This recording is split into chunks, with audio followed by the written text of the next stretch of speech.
तो यहाँ क्या लिखा है, find k if x is equal to 3 is a root of equation, ये वाली इक्वेशन, ठीक है। तो यहाँ हमें k की वैल्यू फाइंड आउट करनी है और x की जो वैल्यू है वो हमें दी है, क्या है 3, ठीक है। तो हम क्या करेंगे, इस 3 को यहाँ पुट करेंगे और सॉल्व करते हैं और k की वैल्यू निकालते हैं। तो हम लिखेंगे देयरफॉर k, x की जगह हम लिखेंगे 3, ठीक है, 3 स्क्वायर माइनस 10, x की जगह लिखेंगे 3 प्लस 3 इज इक्वल टू 0, ठीक है। तो यहाँ देखो के 3 का स्क्वायर क्या होता है, 3 3 ज़ा 9 होता है, ठीक है। 3 2 ज़ा 6 मत लिखना, 3 का स्क्वायर लिखना है, 3 3 ज़ा 9 माइनस 10 इंटू 3 क्या होता है, 30 होता है, ठीक है, प्लस 3 इज इक्वल टू 0। अब यहाँ देखो के 9 है, माइनस 30 प्लस 3 क्या होता है, minus into plus is minus, तो 30 माइनस 3 क्या होगा 27, ठीक है। तो माइनस 27 होगा क्योंकि बड़ा नंबर 30 है तो 30 का साइन माइनस है, विच इज़ इक्वल टू 0। अब यहाँ देखो हमें k की वैल्यू निकालनी है, k जो है 9 के साथ मल्टीप्लीकेशन में है, ठीक है, k इंटू 9 मल्टीप्लीकेशन में है, तो हम क्या करेंगे 9 इधर आके डिवीजन में आ जाएगा। तो यहाँ देखो k इधर रहने दो और विच इज़ इक्वल टू ये माइनस 27 इधर आके प्लस 27 हो जाएगा और ये जो 9 मल्टीप्लिकेशन में इधर आके डिवीजन में आ जाएगी, ठीक है। 9 1 ज़ा 9, 9 3 ज़ा 27, तो हमें k की वैल्यू क्या मिली 3 और साइन पॉजिटिव ही रहेगा क्योंकि ये माइनस इधर आके प्लस ऑलरेडी हो चुका है ना, तो k की वैल्यू हमें मिल गई 3। तो दोस्तों अब आ गए हम क्वेश्चन नंबर 6 की तरफ। One of the roots of equation 5m² plus 2m plus k is equal to 0, मतलब इस इक्वेशन का एक रूट ये है -7/5, ठीक है। अब क्या लिखा है, complete the following activity to find the value of k। तो चलो इस एक्टिविटी को हम सॉल्व करते हैं। Dash is a root of quadratic equation, ये ठीक है। तो हमें क्वेश्चन में ये चीज़ लिखी हुई है कि -7/5 is the root of the quadratic equation, ठीक है। तो यहाँ हम क्या लिखेंगे -7/5। अब क्या लिखा है, put m is equal to dash in the equation. अब m की जगह हमें क्या लिखना है, -7/5। तो रूट जो होता है वो क्या होता है, ये जो वेरिएबल है इसका सोल्यूशन होता है, ठीक है।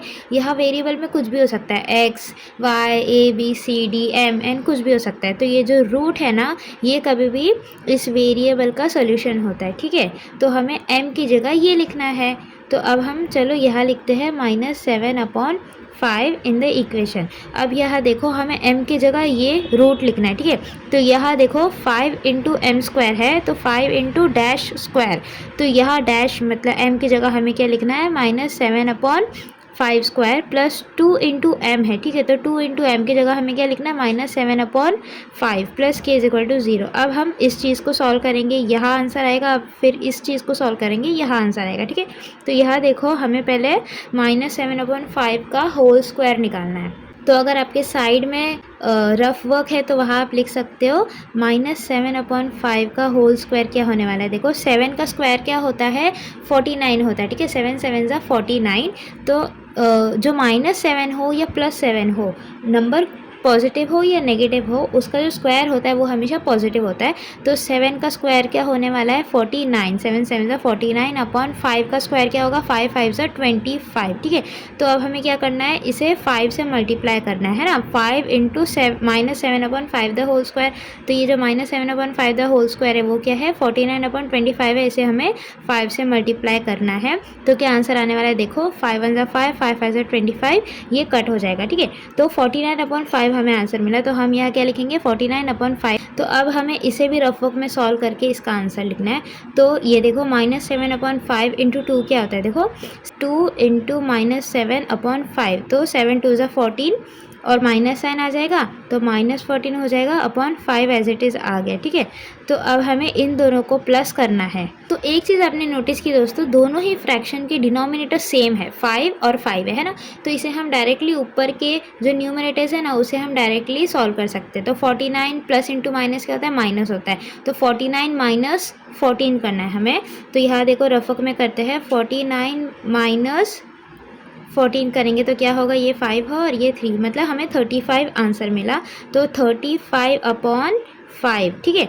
तो 35/5 plus k is equal to 0। तो दोस्तों यहाँ देखो, ये जो 35/5 है, इसका अगला स्टेप क्या होने वाला है, 7 होने वाला है, क्योंकि 5 1 ज़ा 5, 5 7 ज़ा 35। तो अगर इस ब्रैकेट में आप, मतलब ये जो बॉक्स है इसमें अगर आप सिर्फ 7 लिखोगे तो भी चलेगा, 35/5 नहीं लिखोगे तो भी चलेगा, क्योंकि देखो इसका जो अगला स्टेप इधर दिया है वो डायरेक्टली आंसर दिया है, k is equal to dash. तो यहाँ अगर आप 7 लिखो तो भी चलेगा, क्योंकि देखो 7 जो है इक्वल साइन के इधर आते ही -7 हो जाएगा, तो k की हमें वैल्यू क्या मिली -7। तो दोस्तों यहाँ हमारा क्वेश्चन नंबर 6 कंप्लीट होता है और इसी के साथ प्रॉब्लम सेट 2.1 भी कंप्लीट होता है। तो मिलते हैं नेक्स्ट वीडियो में अगले प्रॉब्लम सेट के साथ। Till then practice practice and practice. Bye bye.